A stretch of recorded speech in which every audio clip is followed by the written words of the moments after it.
احمدک اللہم یا مجیب کل سائل والصلاة والسلام علی من هو افضل الوسائل وعلى آلہ واصحابہ ذوی الفضائل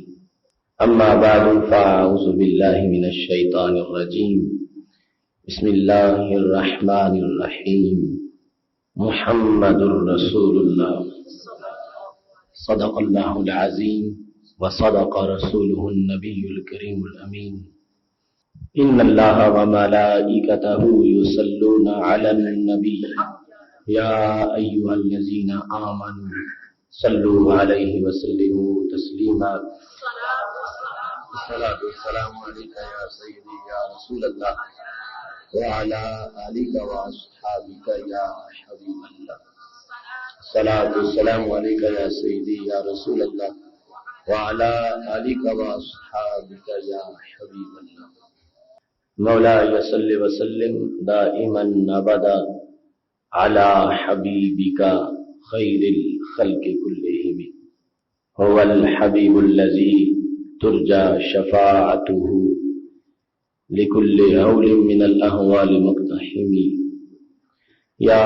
أكرم الخلق مالي من ألوذ به سواك عند حلول الحادث العممي ربي صل وسلم دائما ابدا على حبيبك خير الخلق كلهم اللہ تبارک و تعالی جل جلالہ وعم نوالہ واتم برہانہ وعظم شانہ کی حمد و ثنا اور حضور سرور کائنات مفخر موجودات زینت بزم کائنات قائد المرسلین خاتم النبیین احمد مجتبی جناب محمد مصطفیٰ صلی اللہ علیہ وآلہ وصحابہ وبارک وسلم کے دربار گوہر بار میں ہدیہ درود السلام عرض کرنے کے بعد رب ذوالجلال کے فضل اور توفیق سے آج ہمارے خطبہ جمعۃ المبارک میں ہمارا موضوع ہے مسئلہ علم غیب نامی قسط۔ میری دعا ہے رب ذوالجلال ہم سب کو قرآن و سنت کا فہم عطا فرمائے، قرآن و سنت کے بلاغ و تبلیغ اور اس پر عمل کی توفیق عطا فرمائے۔ مقامات رسالت میں سے رسول اکرم صلی اللہ علیہ وسلم کے علوم آپ کا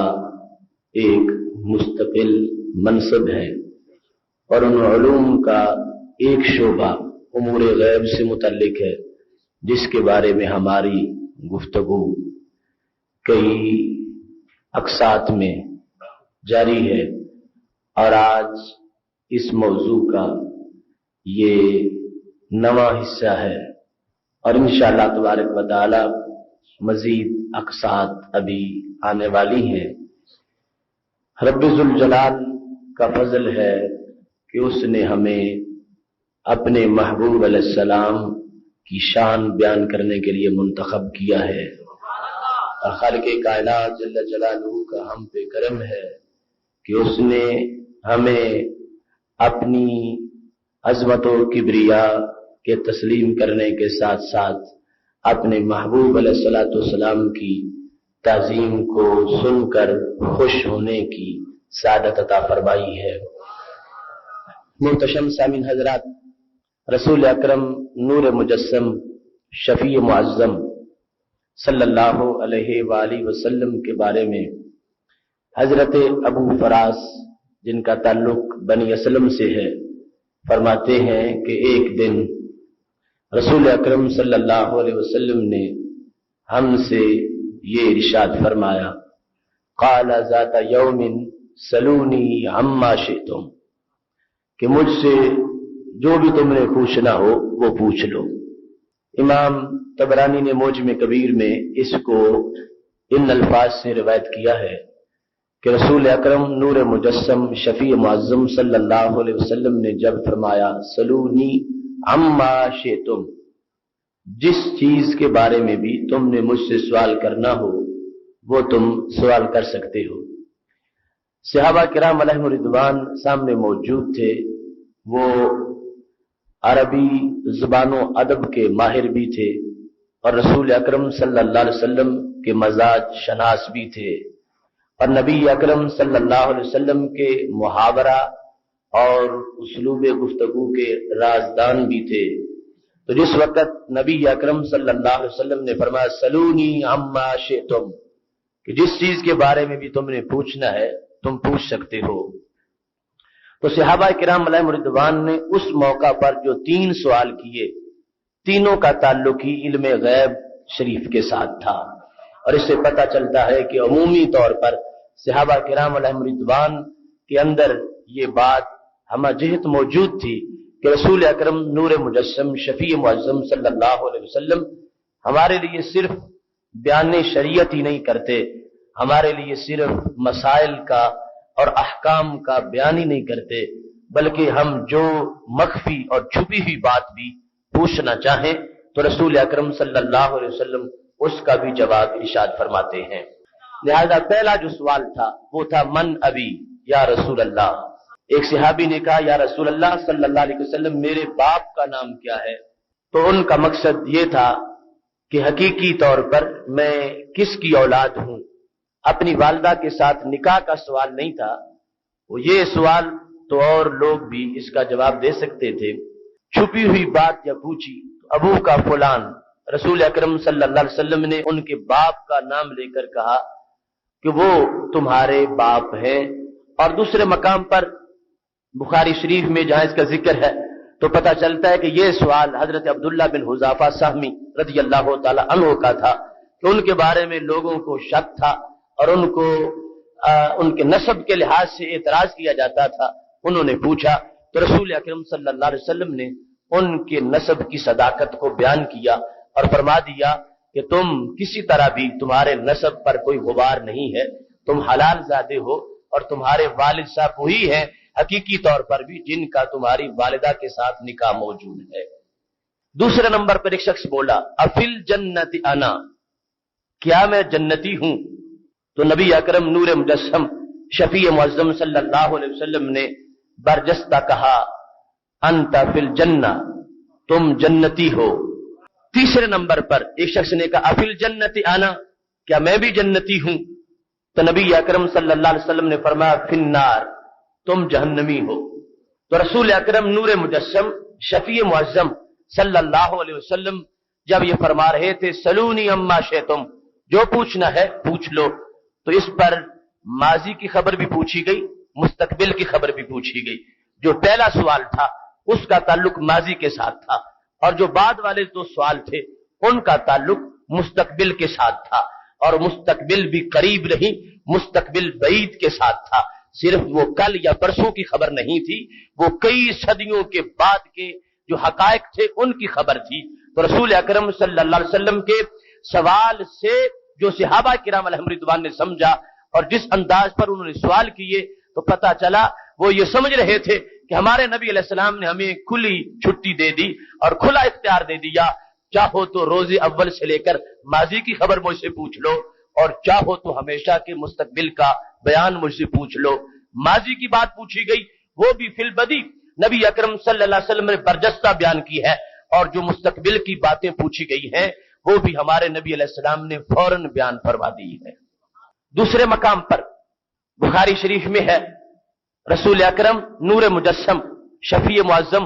صلی اللہ علیہ وسلم کے بارے میں حضرت حذیفہ بن یمان رضی اللہ تعالیٰ عنہ کہتے ہیں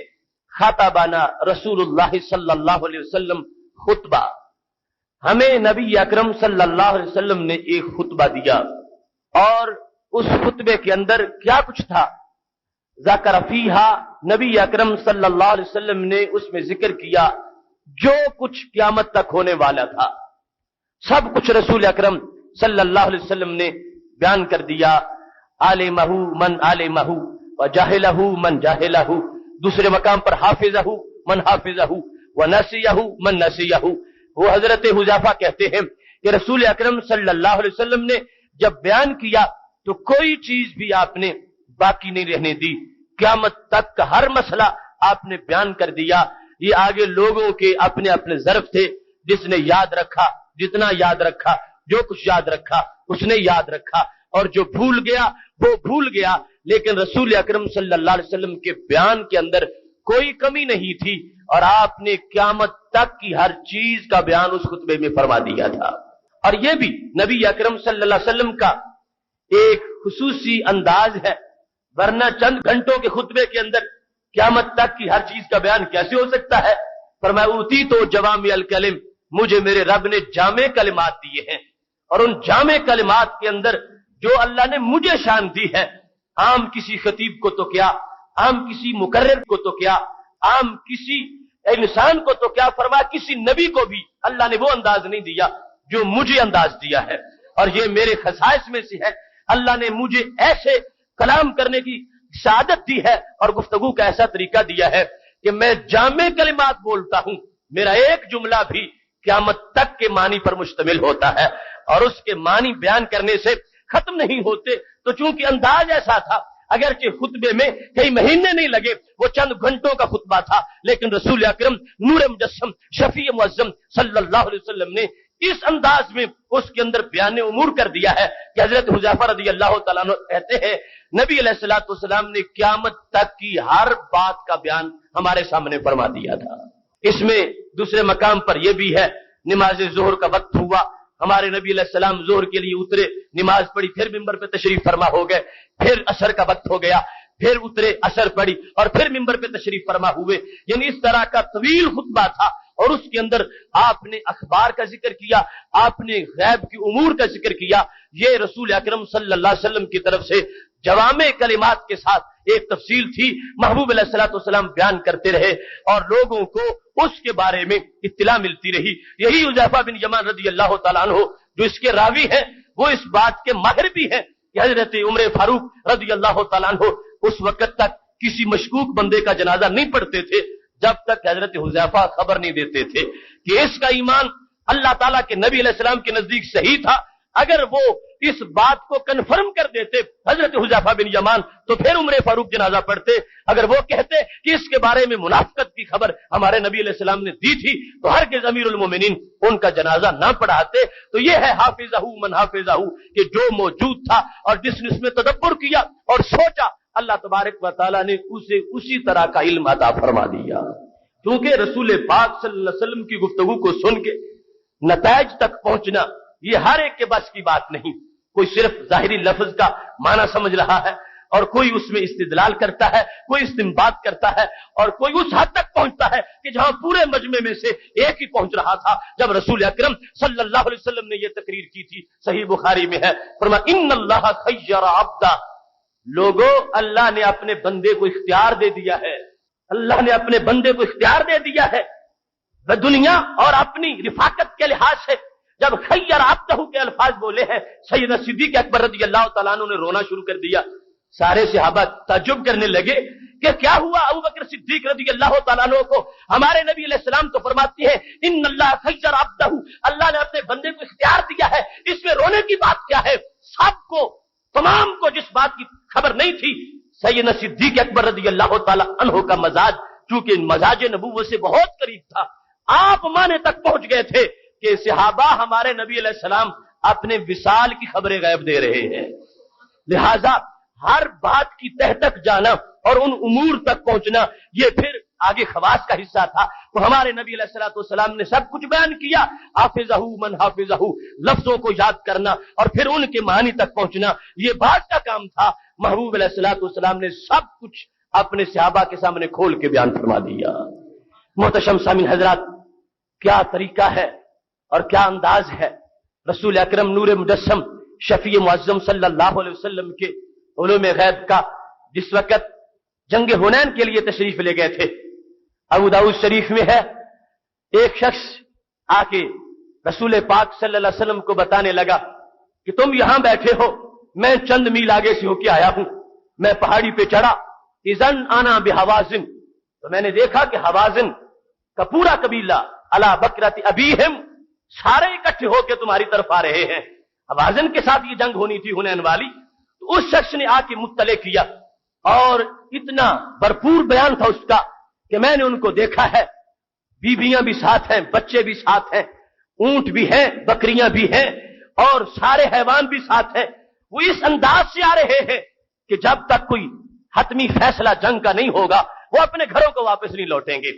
ان کے ساتھ مال مویشی بھی ہے، ان کے پاس ان کی بیویاں ہیں، بچے ہیں، اس انداز میں وہ آگے ہیں۔ اور اول سے لے کر آخر تک بکرات ابی کا لفظ جو ہے، بکرات ابیہم، یہ عربی کا مقولہ ہے کہ جب کوئی اول سے لے کر آخر تک پوری قوم آ جائے، کہا جاتا ہے جاؤ علی بکرات ابیہم، وہ سارے کے سارے آ گئے ہیں۔ تو شخص نے خبر دی، حوازن تو اتنی زیادہ فوج ہے ان کی، اتنے لوگ ہیں۔ ابھی اندازہ اس بات سے آپ کریں کہ جس وقت رسول اکرم نور مجسم شفیع معظم صلی اللہ علیہ وسلم کو یہ خبر پہنچی تو آپ گھبرائے نہیں، اور کمال انداز تھا۔ فتبسم النبی صلی اللہ علیہ وسلم، اس شخص نے خبر کرنے میں پورا حق بیان کیا، اور جو واقعات تھے، جو حقائق تھے وہ سامنے رکھے، کہ یہ نہ سمجھنا کہ لوگ تھوڑے ہیں، یہ نہ سمجھنا کہ ان کے پاس کچھ نہیں، یہ نہ سمجھنا کہ وہ عارضی ارادے پر آئے ہیں۔ سارے پہلو جو تھے ان کا تبصرہ اور انالیسس کر کے شخص نے بتا دیا، کچے ارادے سے بھی نہیں آئے، جلدی واپس بھی نہیں لوٹیں گے، ان کے پاس اتنا راشن ہے اور اتنا منصوبہ ہے ان کا ٹھہرنے کا، وہ جب تک معاذ اللہ مٹا نہیں دیں گے آپ کو وہ واپس نہیں لوٹیں گے، اور اتنی زیادہ فوج ہے۔ جب اس شخص نے ہر طرح ہر پہلو کے لحاظ سے سب کچھ بیان کر دیا تو میرے نبی علیہ السلام نے ایک جملہ بولا۔ آغاز میں تبسم تھا، تبسم کے بعد کیا تھا؟ فرمایا گھبرانے کی بات نہیں، تلک غنیمت المسلمین غدن، فرمایا جو کچھ تم نے بیان کیا ہے یہ سب کچھ کل ہمارا مال غنیمت بن جائے گا۔ کل کی بات ہے، کوئی دور کی بات نہیں۔ غنیمت المسلمین، یہ مسلمانوں کے لیے مال غنیمت ہوگا۔ تم کہتے ہو اتنے ان کے پاس اونٹ ہے، اتنی بھیڑیں بکریاں ہیں، وہ ذبح کرتے رہیں گے، کھاتے رہیں گے اور جنگ کرتے رہیں گے اور سب کچھ لے کے آگے ہیں۔ فرمایا دل کا، اس کا اشارہ کس کی طرف تھا؟ بچوں کی طرف، بیویوں کی طرف،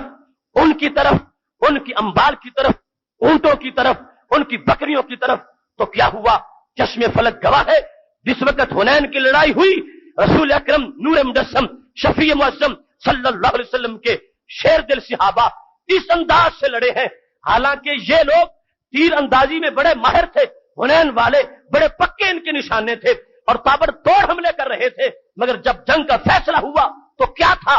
6000 عورتیں اور بچے ان کو قیدی بنایا گیا تھا۔ مسلم امہ کے سپاہیوں نے جب حملہ کیا تو 24,000 اونٹ اس مسلم امہ کو غنیمت میں ملے اور 40,000 بکریاں رسول پاک صلی اللہ علیہ وسلم کے سپاہیوں نے غنیمت میں حاصل کی۔ یہ ہے خبر غیب کا انداز، اور یہ ہے رسول اکرم نور مجسم شفیع معظم صلی اللہ علیہ وسلم کے لیے کل کا معاملہ وہ بتانے والا اس انداز میں بتا رہا تھا۔ اب کیا بنے گا، اب کیسے نکلو گے، کامیاب کیسے ہوگے، چھوڑ کے اب بھاگنا بھی مناسب نہیں ہے۔ ان کے پاس اس قدر تیاری ہے اور اتنا کچھ ہے، ابھی جنگ ہوئی نہیں، آمنا سامنا ہوا ہی نہیں، مگر میرے غیب دان نبی صلی اللہ علیہ وسلم کی نگاہ نبوت نے دیکھ کر اعلان کر دیا، فرمایا دل کا غنیمت المسلمین غدن انشاء اللہ تعالی، فرمایا اللہ چاہے گا یہ سب کچھ ہمارے غلاموں کی مٹھی میں موجود ہوگا۔ اب دیکھیے، جب مال غنیمت اتنا تھا تو مجموعی طور پر جو ان کے پاس موجود تھا یقیناً اس سے کچھ زائد ہوگا، جس کو وہ استعمال کر گئے یا جو بھاگ گیا آگے پیچھے جس سے وہ ہٹے، اور رسول اکرم نور مجسم شفیع معظم صلی اللہ علیہ وسلم کے غلاموں کو اللہ نے کتنے بڑے حوصلے عطا فرمائے ہیں اور کس انداز میں، اور یہ سارے کا سارا ان کا جتنا بھی مورال بلند تھا اس کے پیچھے نگاہ نبوت کے کرم تھے اور رسول پاک صلی اللہ علیہ وسلم کے حوصلے تھے۔ دنیا کا کون امیر کارواں ہوگا اور دنیا کا کون جو ہے کمانڈر ان چیف ہوگا جو اپنی فوج کو کل کی باتیں یوں بتا دے، کل کی انداز یوں بیان کر دے؟ میرے نبی علیہ الصلوۃ والسلام کی شان ہے، اور یہ صحابہ کا عقیدہ ہے کہ وہ کچی لسی کی طرح عقیدہ نہیں رکھنے والے تھے کہ کہتے انہیں کیا خبر کہ کل کیا ہوگا۔ نہیں، سب کو یقین ہو گیا کہ ہم تو ہر حال میں فاتح ہیں، اس واسطے کہ ہمارے نبی علیہ السلام نے ہمیں کل کی خبریں عطا فرما دی ہیں۔ دل کا غدن غنیمت المسلمین انشاء اللہ تعالی، فرمایا اللہ چاہے گا تو یہ سب کچھ ہماری غنیمت ہے، یہ سارے گھروں سے ہمارے لیے لے آئے ہیں، سب کچھ یہ اکٹھا کر کے آ گئے ہیں، انہوں نے کچھ باقی نہیں رکھا، یہ سب کچھ سمیٹ کے لے آئے ہیں اور یہ واپس نہیں جائیں گے، ان کو خود قتل کر دیا جائے گا اور ان کی بیویوں اور بچوں کو قیدی بنا لیا جائے گا اور یہ جو مال لائے ہیں وہ بھی مال غنیمت کا حصہ بن جائے گا۔ یہ رسول اکرم نور مجسم شفیع معظم صلی اللہ علیہ وسلم کی شان رسالت کا وہ حصہ ہے جس کو اس وقت بھی اہل حق اپنے یقین کا محور سمجھتے تھے اور آج کی اہل حق بھی اس کو اپنے ایمان کا زیور سمجھتے ہیں۔ پھر دیکھیے رسول اکرم نور مجسم شفیع معظم صلی اللہ علیہ وسلم صحابہ کرام علیہم رضوان سے فرماتے ہیں اور صحیح بخاری میں ہے، اور اس سے ایک نہیں ہمارے لیے کروڑ ایسے معاملات سامنے آئیں گے، لوگ گننے پہ کہتے ہیں اس چیز کا علم نہیں تھا، اس چیز کا علم نہیں تھا، اس کا معاذ اللہ علم نہیں تھا۔ اب یہاں خبر کل کی ملی تو وہ کہاں تک جو حضرت حذیفہ رضی اللہ تعالی عنہ نے بیان کی، ہمیشہ جنت جانے تک اور جنت کے بعد کے معاملات بھی ہے۔ اور اگر امور کے لحاظ سے دیکھا گیا تو میرے نبی علیہ السلام صحابہ کو خطاب کرتے ہوئے کہتے ہیں، فرمایا لو تعلمون ما اعلم لضحكتم قليلا ولبكيتم كثيرا۔ میرے صحابہ اگر تمہیں اتنا پتا ہوتا جتنا مجھے پتا ہے، لو تعلمون ما اعلم، جو اگر تم وہ کچھ جانتے ہوتے جو میں جانتا ہوں تو کیا ہوتا؟ فرمایا نتیجہ یہ نکلتا لضحكتم قليلا ولبكيتم كثيرا، بہت کم کبھی تمہیں ہنسی آتی، ہر وقت آنکھیں برستی رہتی، ہر وقت آنکھوں سے آنسو ٹپکتے رہتے، ہر وقت تم روتے رہتے، تمہیں مستقبل کے بارے میں خبر نہیں، تم امور غیب کے بارے میں وہ اطلاع نہیں رکھتے جو میں رکھتا ہوں، تمہیں پتہ نہیں ہے۔ اگر تمہیں پتہ ہوتا جو مجھے پتہ ہے تم تھوڑا روتے اور تم تھوڑا ہنستے، تم زیادہ روتے۔ اب اس کا تعلق امور شریعت سے نہیں ہے، کیونکہ میرے نبی علیہ السلام نے ساری شریعت بیان کی ہے، اور اگر ساری شریعت بیان نہ ہوتی تو رسالت کا حق ہی پورا نہ ہوتا۔ بلغ ما انزل الیک من ربک،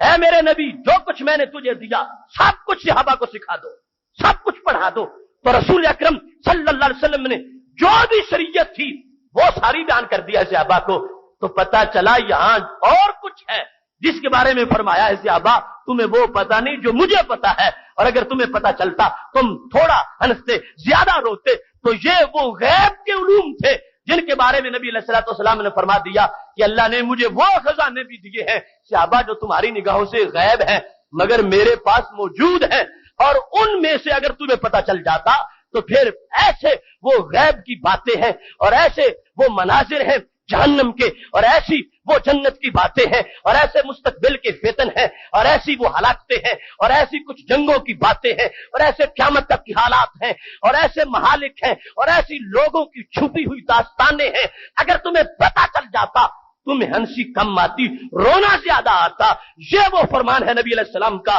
جس میں واضح طور پر محبوب علیہ الصلوۃ والسلام نے ان تمام چیزوں کو خبر سے تعبیر نہیں کیا، ان کو علم سے تعبیر فرمایا ہے۔ ایک تو علم کلی امور کا ہے، مخلوق کے لحاظ سے اللہ تعالیٰ کے علم کے ساتھ تو کوئی برابری کر ہی نہیں سکتا۔ رب ذوالجلال کا علم اس کا ہم پلہ کسی کا علم نہیں ہے، لیکن جمیع مخلوقات کا علم ایک طرف اور ہمارے نبی علیہ السلام کا علم ایک طرف۔ یہ جن کو فرمایا تھا ان میں خود علم والے اتنے بڑے لوگ ہیں کہ حضرت صدیق اکبر رضی اللہ تعالی عنہ کا جب وصال ہوا تھا تو اس وقت خبر دے کے جا رہے تھے کہ ابھی میں اس بات پر موجود ہوں اور مجھے پتا ہے کہ میری اہلیہ جو آج امید سے ہے میرے بعد ان کے وطن سے کون پیدا ہوگا، کس کا ظہور ہوگا۔ جاتے ہوئے یہ خبر مافر رحم کی جو صدیق اکبر رضی اللہ تعالیٰ عنہ دے رہے تھے تاریخ الخلفاء میں ہے، اور متعدد سیر کی کتابوں میں یہ موجود ہے کہ حضرت عمر فاروق رضی اللہ تعالیٰ عنہ جو دور سے بیٹھے ہوئے مدینہ شریف سے ایران عراق کی حد پر جو لڑائی نہاوند میں لڑی جا رہی تھی اس کے بارے میں کہہ رہے تھے، یا ساریہ انظر الی الجبل، اتنی دور تک دیکھنے والے جو صحابہ ہیں ان کو سامنے رکھ کے میرے نبی علیہ السلام فرما رہے تھے، تمہیں وہ پتا نہیں جو مجھے پتا ہے، اگر تمہیں ہوتا اتنا پتا تم کم ہنستے زیادہ روتے۔ اس سے پتا چلا کہ محبوب علیہ الصلوۃ والسلام کا علم وہ علم ہے کہ جس کو دنیا کے کسی ترازو کے ساتھ تولا نہیں جا سکتا۔ صحابہ کرام علیہم رضوان کو اس انداز میں خطاب کیا ہے۔ اب ان میں سے ہر شخص کے جدا علوم ہیں، ہر شخص کی خصوصیات ہیں، ہر شخص کا اپنا ذہن ہے، ہر شخص کی شرح صدر کا اپنا انداز ہے، اور کیسے کیسے لوگ ہیں۔ جب حضرت علی رضی اللہ تعالیٰ عنہ سے پوچھا گیا، بخاری شریف میں ہے، کسی نے کہا اے علی قرآن کے سوا بھی تمہارے پاس کچھ موجود ہے؟ لگتا ایسا ہے کہ جیسے تمہیں خاص کوئی اور کتاب بھی دی گئی ہے۔ فرمایا نہیں نہیں، صرف قرآن ہے، اور قرآن کے ساتھ اللہ کا دیا ہوا فہم ہے، اس فہم سے میں قرآن کو سمجھتا ہوں اور قرآن کو بیان کرتا ہوں۔ قرآن کامل ہے، قرآن یہی ہے۔ تو اب فہم اس انداز کا ہے کہ جب بولتے ہیں لوگ سمجھتے ہیں، وہ حجابات اٹھے، وہ انکشافات ہوئے جو شاید ان کو علیحدہ کوئی کتاب دی گئی ہو۔ تو ایسے علم والے لوگ سارے سامنے بیٹھے ہوئے ہیں، اور میرے نبی علیہ السلام فرما رہے ہیں اگر تمہیں پتا ہوتا وہ جو مجھے پتا ہے تو پتا چلا ان سب کے علوم ایک تھے، اور اس سے کہیں اونچا ہمارے نبی علیہ السلام کے علم کا جھنڈا لہرا رہا تھا۔ لو تعلمون ما اعلم، اور علم کا اطلاق کیا، یہ نہیں کہا لو تعلمون ما اخبر۔ لوگوں کو یہاں بھی ایک شک پڑتا ہے، کہتے ہیں کہ جو تھا وہ خبر غیب ہے، اس کو علم غیب نہ کہو۔ تو یہاں لفظ میرے نبی علیہ السلام نے علم کا بولا ہے، لو تعلمون ما اعلم، جو میں جانتا ہوں۔ اور اب اس کے اندر کس انداز کی وضاحتیں ہیں، ہر ایک کے لحاظ سے سب کا علم، کسی کا چھٹانک، کسی کا سیر، کسی کا من اور کسی کا تن، یہ سارے لوگ سامنے بیٹھے ہوئے ہیں، اور ان سب کے مقابلے میں نبی علیہ الصلوۃ والسلام اس بات کا اعلان کر کے اپنے امور غیب اور علوم کلی کا اظہار کر رہے ہیں کہ خالق کائنات جل جلالہ نے مجھے وہ خزانے عطا فرمائے ہیں، تم سارے مل کے میرے علم کی ایک تجلی کا مقابلہ بھی نہیں کر سکتے۔ اس واسطے بخاری میں لفظ ہے، فرمایا انا اعلمکم باللہ، میں تم سب سے زیادہ اللہ کو جانتا ہوں۔ اور اللہ کو جاننے کا مطلب یہ ہے کہ وہ غیب ہے، ظاہر بھی ہے، باطن بھی ہے، لیکن کسی نے آنکھ سے اس کو دیکھا نہیں، اور یہ وہ ذات ہے جنہوں نے آنکھ سے اس ذات کو دیکھا ہے۔ اب اس انداز میں فرمایا تم ساری کائنات کے لوگ اکٹھے ہو جاؤ، تمہیں اللہ کا وہ تعارف نہیں جو مجھے تعارف ہے۔ اور اس انداز میں وہ ساری چیزیں جو شخص اللہ کی باتوں کو، اللہ کی اوصاف کو اور اللہ تعالیٰ کی معرفت کے جاننے کے لحاظ سے سب سے پہلے نمبر پر ہے، ہو ہی نہیں سکتا اس کو مخلوق کی خبر نہ ہو، مخلوق کے بارے میں علم تھوڑا ہو۔ مخلوق کو جاننا آسان ہے، خالق کو جاننا مشکل ہے۔ جو خالق کو جاننے کے لحاظ سے فرما رہے ہیں انا اعلمکم باللہ، میں تم سب سے زیادہ اپنے رب کو جاننے والا ہوں، تو پتا چلا اسی علم کے لحاظ سے، خبر کے لحاظ سے نہیں، وہ جمی مخلوقات کو بھی ساری کائنات کے لوگوں سے زیادہ جاننے والے ہیں۔ محتشم سامعین حضرات، رسول اکرم نور مجسم شفیع معظم صلی اللہ علیہ وسلم کے علوم کا سمندر ہے ایک۔